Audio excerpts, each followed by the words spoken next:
Welcome back, and just in case you're just joining us, this is still Signature Morning, and I am Godwin Sunday.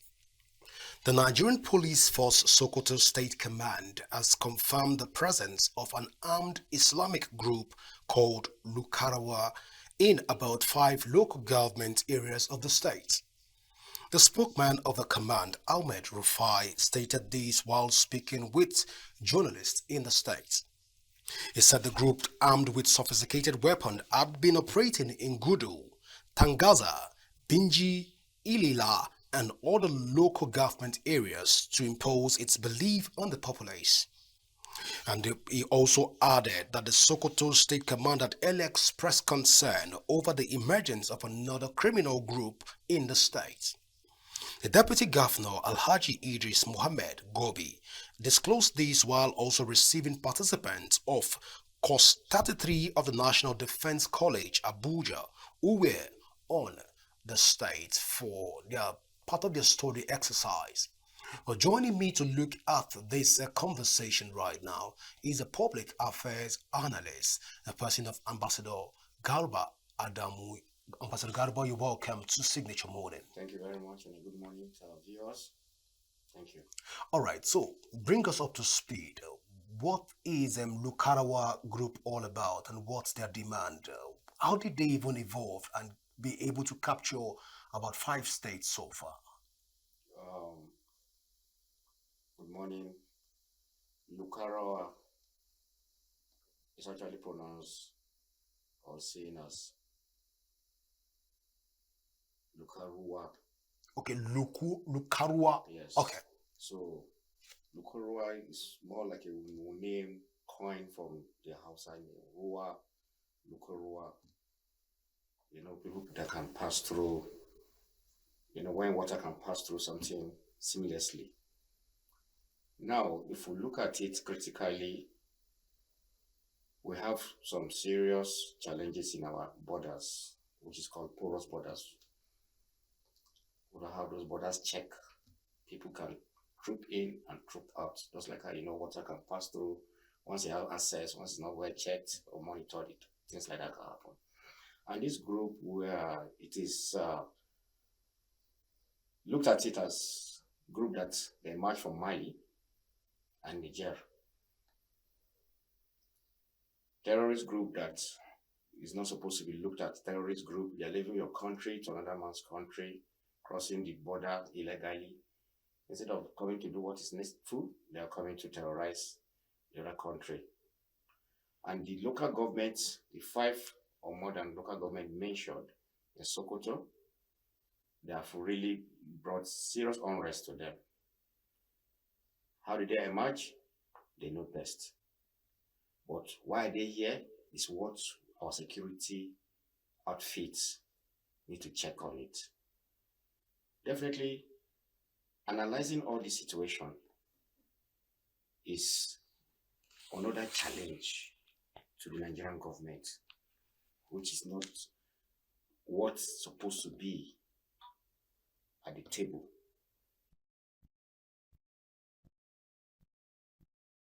Has a first-hand role to play. They have to strengthen the security outfit, whereby having the military to come in full time without playing politics in this situation.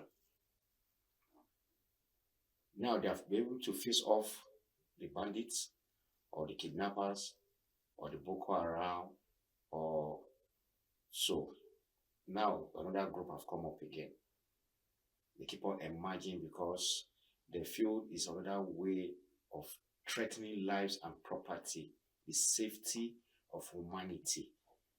And once a state is affected, people are looking at that as, okay, is it south, is it northwest, or is it a far part of the northwest in Sokoto that have nothing to do with me? This, if it's not being checkmate on time, as the name implies, Rua, let's use the last four words, the last four names from the Hausa.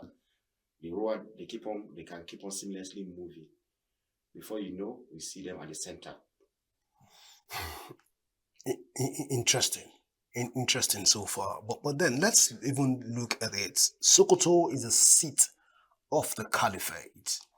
And right now, he said an Islamic group is springing forth from Sokoto to attack a caliphate that which Sokoto has always represented. Can we say that this is an Islamic sect or a group? Nobody can authentically say it's Islamic group that has emerged in the But the caliphate. police command have come out to say it's an imagined Islamic group as they claimed that they are an Islamic group. Well, interestingly enough, did they have any sitting with them, any conversation with any of the members of the group to identify where they come from or what religion they practice? Islam never practices or preaches the fact that you should be destructive, rather it should be developmental. All the whole groups that be coming out is aligned to Islamic groups because probably it's happening within the northern region of the country. I will not accept the fact that Islam is of this attitude. So whoever practices the under the umbrella of Islamic religion, it's not the practice that is being preached. It's not the practices that is being taught. So they is their own selfish reason that they know best. It's their own way of putting the populace of that state on rest. If I look at Sokoto critically, before now it was the northeast. Before now it was the northeast. Some states in the northeast.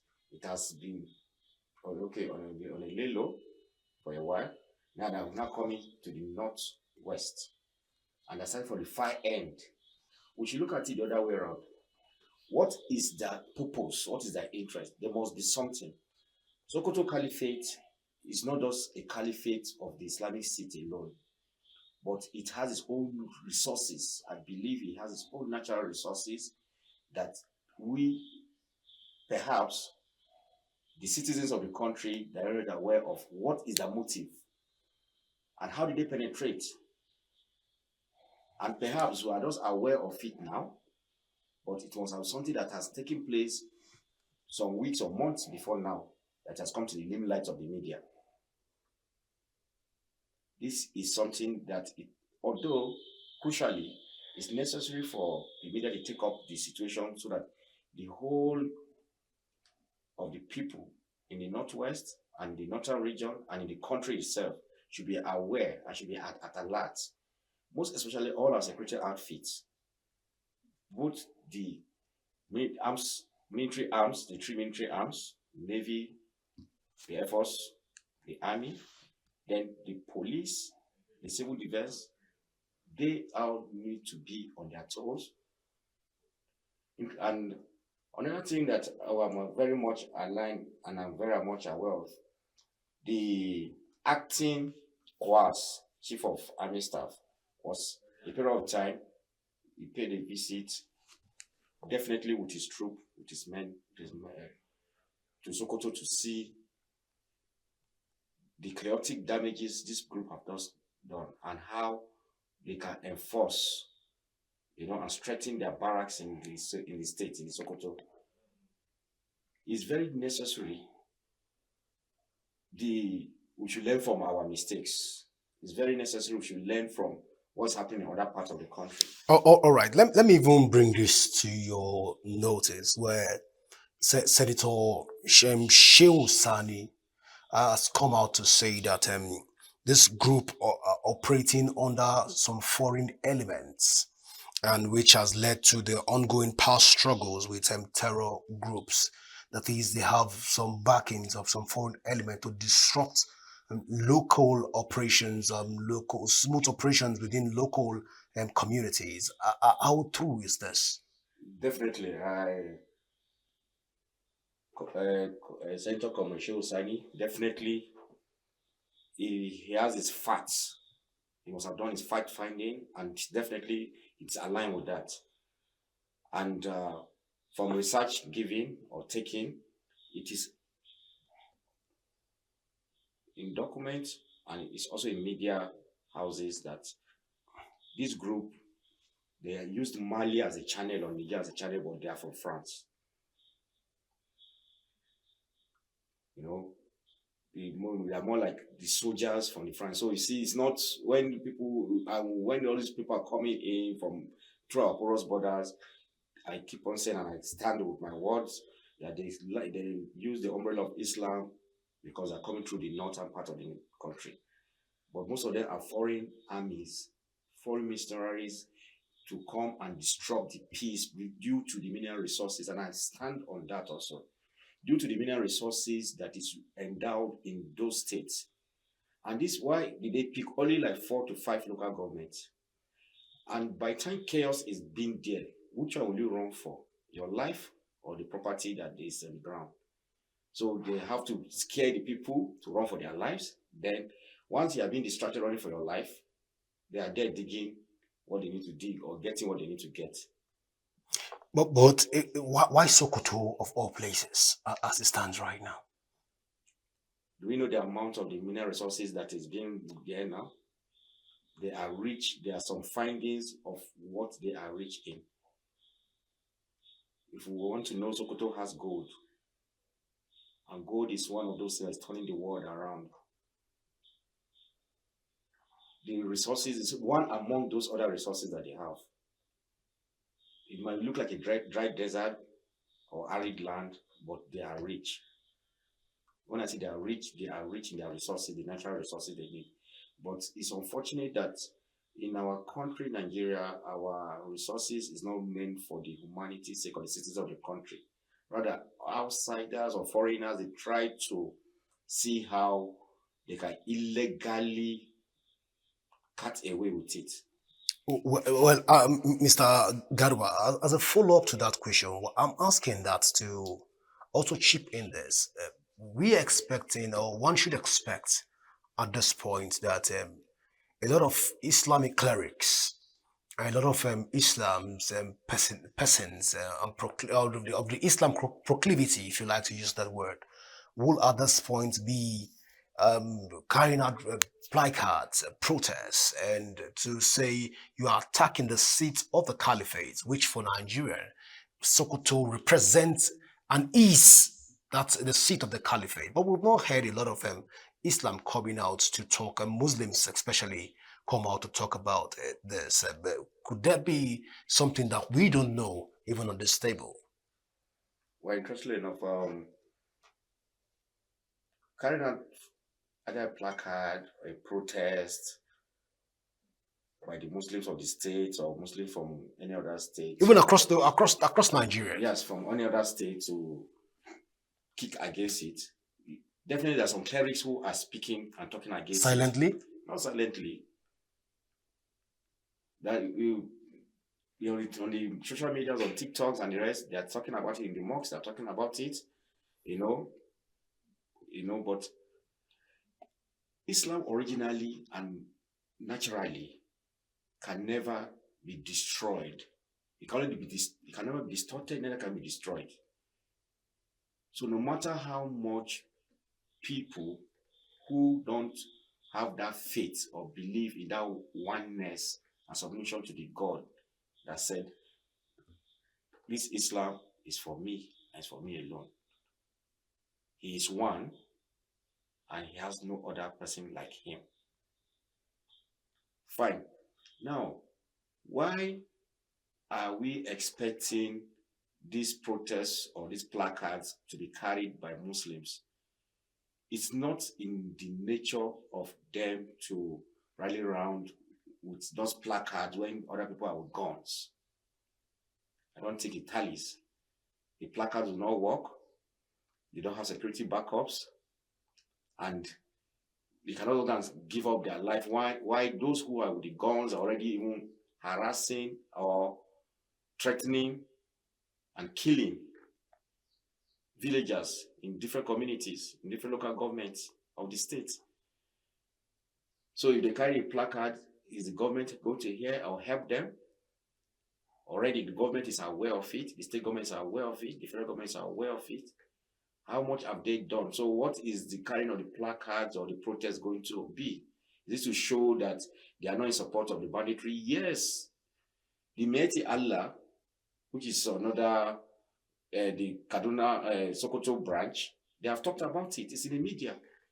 They have kicked against it, how drastically this group, in the name, they hide under the umbrella of, is it retaliation or so to some Fulani people, which is not so. Of Sokoto, they have the Fulani people. How they carted away, destroyed villages, lives lost close to 42, carted away more than 185. What is that? So what is it going to be placard of protest going to do? That talking about it, the group as a group, they have talked about it and it's there. So who people have heard about it, just talk, which is cheap, which is easy, but the action, is it giving? Is it taking? So where we are, we need to keep our fingers crossed. One, see how much our new acting coas, that's chief of army staff, is going to sit up and act fast and shows that he deserves the position given to him by the Mr. President Bola Ahmed Tinubu, to see that the seat of the caliphate, Sokoto, remains where it is, to restore, regain that name, to ensure that the military barrack in Sokoto is safe. Then the state governor and his deputy should also sit up.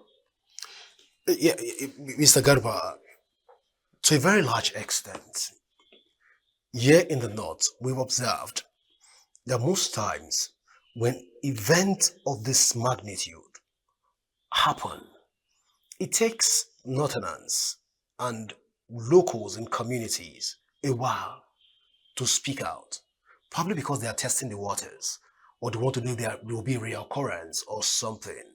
But why is this so? It took them a while to speak up. Taking over 5 to 8 local governments is not something that was done in a space of 3 days, neither was it done in 7 days.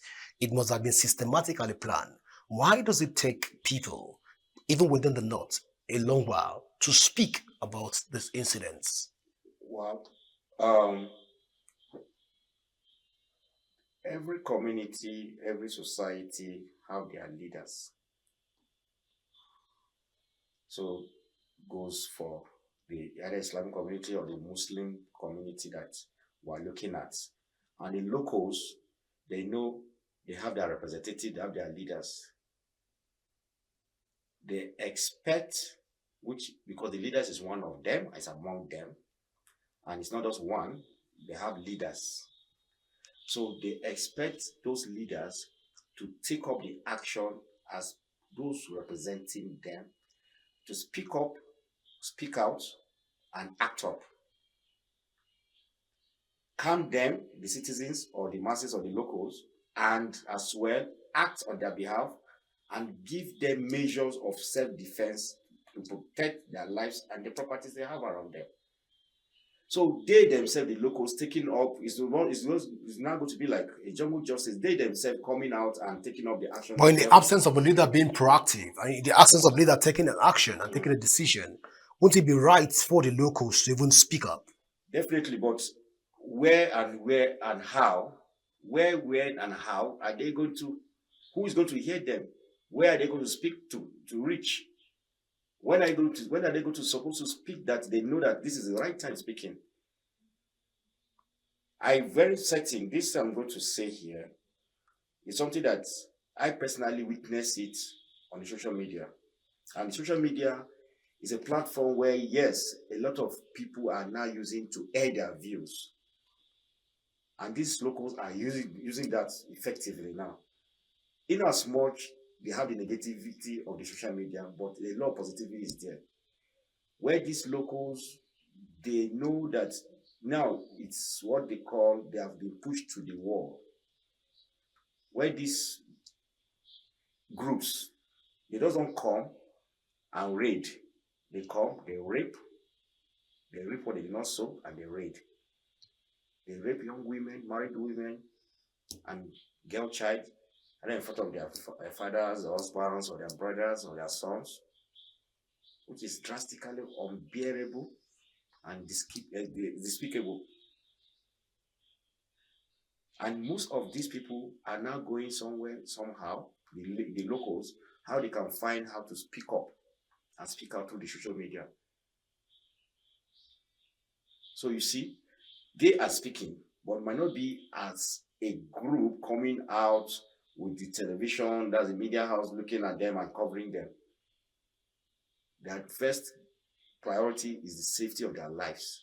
So invariably, as we speak right now, there is a very high possibility that there might be a similar attack by groups that we don't even know that might be operating in the north, but the locals can still not speak out. Definitely,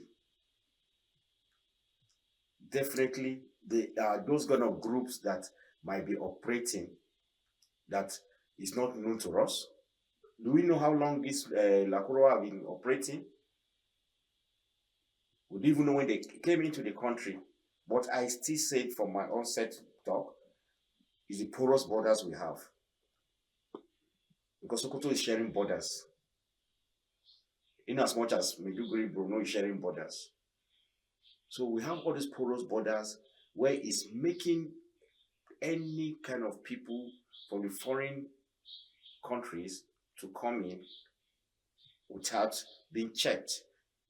So if we as citizens and as uh, public office holders, political analysts, public analysts, as we can best tell the government, tell the military, let our borders be secured. The immigrations at the borders, the customs at the borders, the military at the borders, let their welfare be taken care of effectively. Let them know, in as much as they are Nigerians, Nigeria should be protected and Nigerians should be in their interest. Mr. Garba, looking at the timing of the Nigerian police and their response to this, it took the Nigerian military a while, the Nigerian police a while to come out to talk about this situation. Could this be that the Nigerian police and Nigerian army were trying to sweep this under the carpet?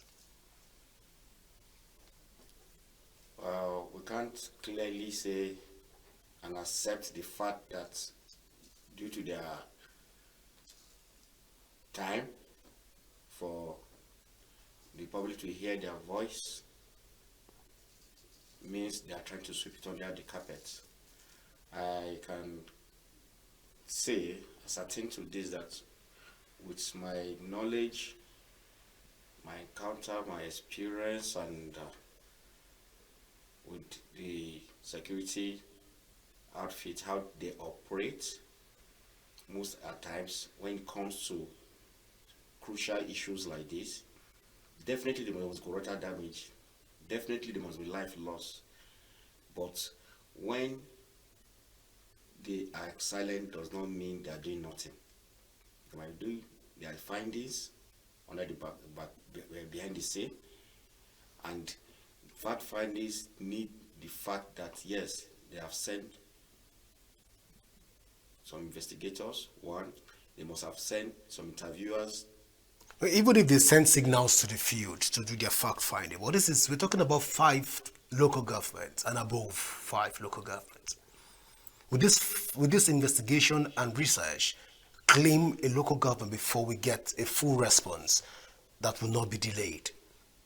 Well, it doesn't need to claim the whole local government. It's not the. I don't believe that is the whole local government that has been claimed. One, what I understand is that they have been affected. From my own research and my own observation, I get to understand, yes, lives have been lost in most of these local governments, and how local governments usually in the north are, or how in the states, a local government is not far from the next local government because it's just a stone throw. So when it's affecting two, three people here, You can be moving to the next local government like that. They're all intertwined within a span of space. And the military just don't jump into actions without orders. And orders don't take place and be given without investigation and fact findings and understanding the terrain and how it goes like. Already, definitely, there are military base in the state. There are police in the state, but there are, what are the numbers of the terrorists that have come in? How many are there? Are they up to like 10,000? I think they're still bandits for now. Yeah. Not terrorists per se. Once you cannot stay in your place, you are not safe. Your life is not safe. Your property is not safe. You have come to my place to terrorize me. And banditry, they've come to they are still called bandits for now. Let's just go by the official term. Okay, because you come with guns, you come with everything. You're not just kidnapping me. You are raping, you are raping, and you are raiding. You are terrorizing me. You're not just destroying and going. You're not just packing things, looting things and going, but you are killing. And maybe you just come, lock me up, pack my things and go. It's a different thing. But it's community you are dealing with. It's more like a serial activity, as if you want to wipe out the community. You know? But now this military aspect coming in at this hour, it's more like saying no more life should be lost. We need to put this to a halt. One, and we should look before we should forget. Within this span of time, that's when the Minnesota Lagwaja was not on seat. So you see, these things are intertwined. At times, you can't say how it's being planned. And the head of the army, once the army does not have a head, who do they get the authority for where they get the order from? So they need an order to take off. So you see, these things are followed with due processes. Well, let's also talk lastly, because I've already signaled by my producer that it's time to begin to pack our things and leave the studio. What recommendations right now can we even suggest to the government and also the Emirates, which is the Caliphate of Sokoto, and the good people of Sokoto at this point in time, as a way of providing solutions to some of these issues right now? Yes, in my own opinion, we know God is first and God is all.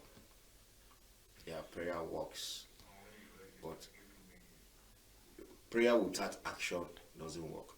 The Sokoto Emir Caliphate, the Sokoto have other emirs, and the Sokoto Caliphate himself, Sir Wakar, he was one time into the military. He should stand up, he should sit up also, and know it is time for his people to be protected. Likewise, all other, the imams, and especially the governor, because the imams are those ones with the locals most especially. It's time for him to stand up and speak up. Then the governor should sit up and protect the interests of his state, because it's going to be a track record for him. These are some of the recommendations. Let him sit up with all the... He's the president of the state now. He has a military, he has a police. Let him use them effectively to tackle what is on ground. But you know the governor can still not control the military and the police because it's under the exclusive legislative list, even as it stands right now. Yeah, the governor of your state. You have the battalions of armies, you have the police headquarters in your place. You can interact with the commissioner of your state. You can interact with the GCO of the state. Well, still can't give orders. No, interacting with them. Now it's left for them to signal the headquarters and say, this is what is happening in this state. They say, okay, carry on. So you see, he has made an impact. What we are looking for is a recommendation how to make impact. He has done his own part. And you let the people know that they should not worry. You should confront the people, come to out and confront them that we are aware these kind of people are around now. We have done our best and we are still on our best. What people need to know is not just talk, but put your best into action. Thank you. Well, this is how far we can go this morning on Signature Television. You can join the conversation on our various social media platforms should you want to do that.